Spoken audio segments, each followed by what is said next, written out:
এর সময় আমার আব্বা আম্মার মনে অন্যরকম একটা আনন্দ শুরু হয়ে যায়, কারণ আমরা দুই ভাই বোনেই বাহিরে থাকি। আর আমরা বাড়িতে আসার উপলক্ষে কিন্তু আমাদের বিভিন্ন আয়োজন শুরু হয়ে যায়। আমার ভাই এবং আমি দুজনে হচ্ছে হাঁসের মাংস পছন্দ করি।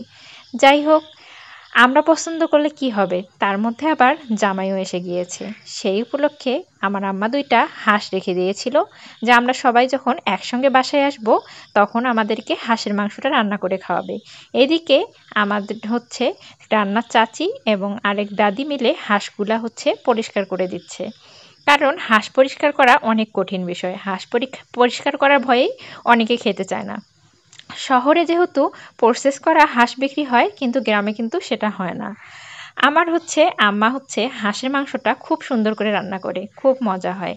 হাঁসের মাংসে নাকি রান্না করলে একটা গন্ধ লাগে, কিন্তু আমরা বুঝতেই পারি না এতটা পরিমাণ মজা হয় মাংসটার, যা বলে বোঝানোর মতো না। আর মাংসটার কালারও সেই সুন্দর হয়। যাই হোক, হাঁসগুলো এখন কেটে সুন্দর করে প্রসেস করে রান্না করা শুরু হবে। আমি কিন্তু হাঁসের মাংস ছোটোবেলা থেকে অনেকটা পরিমাণেই পছন্দ করি। বাড়িতে এসেছি থেকে খাওয়ার উপর খাওয়া চলছে, তার মধ্যে ঈদ চলে গেল। ঈদের তো গরুর মাংস চলছেই খাওয়া, তার মধ্যে আবার হাঁসের মাংস প্রসেস করা হচ্ছে।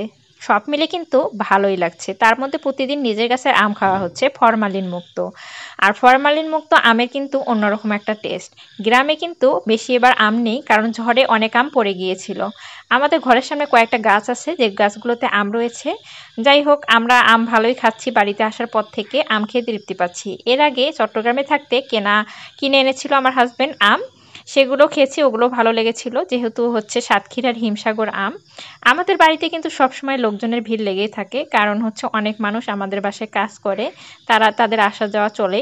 এদিকে দেখুন, আমার আম্মা আবার মাংসগুলোকে শেষবারের মতো পরিষ্কার করে নিচ্ছে, কারণ কাজের মানুষের হাতে তো আর হচ্ছে সব পরিষ্কার ঠিকভাবে হয় না। যাই হোক, আমরা কিন্তু মাটির চুলায় রান্না করব এবার। আমরা কিন্তু গ্রামের মানুষেরা মাটির চুলা রান্নায় বেশি খাই। গ্যাস সবার ঘরে আছে, কিন্তু গ্যাসের রান্নার থেকে মাটির চুলার রান্নাটাই বেশি হচ্ছে ভালো লাগে। গ্যাসের চুলায় রান্না করতে অতটা কেউ পছন্দ করে না। আর হচ্ছে এখন হচ্ছে সুন্দরভাবে দেখতেই পাবেন হাঁসের মাংসটা রান্না করা শুরু হয়ে যাচ্ছে।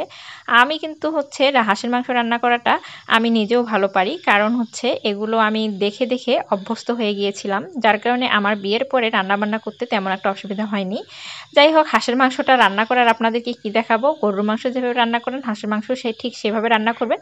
তবে হাঁসের মাংসটা একটু পানি কম দিয়ে দিয়ে কষিয়ে বারবার কষাতে হবে, এতে মাংসের স্বাদটা খুব ভালো হবে। মানে ভেজে ভেজে রান্না করতে হবে।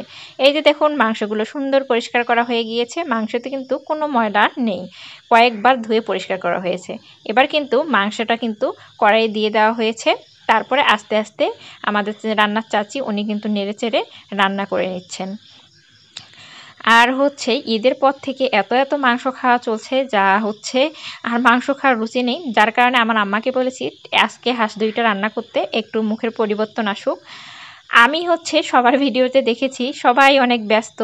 যাই হোক, আমাদের এই যে এখানে গোয়ালঘর আছে, গোয়ালঘরে আমাদের হচ্ছে কাজের চাচা উনি কাজ করছেন। এইদিকে মাংস কিন্তু সুন্দর কষানো হচ্ছে। মাংসের কালারটা দেখুন কতটা সুন্দর হয়েছে। যাই হোক, আমার হাজব্যান্ডকে খেতে দিয়ে আমি বললাম তোমার জামাই আদরের একটু ভিডিও আমি ক্লিপ নেই। যাই হোক, এই ঘরটাতে একটু আলো কম,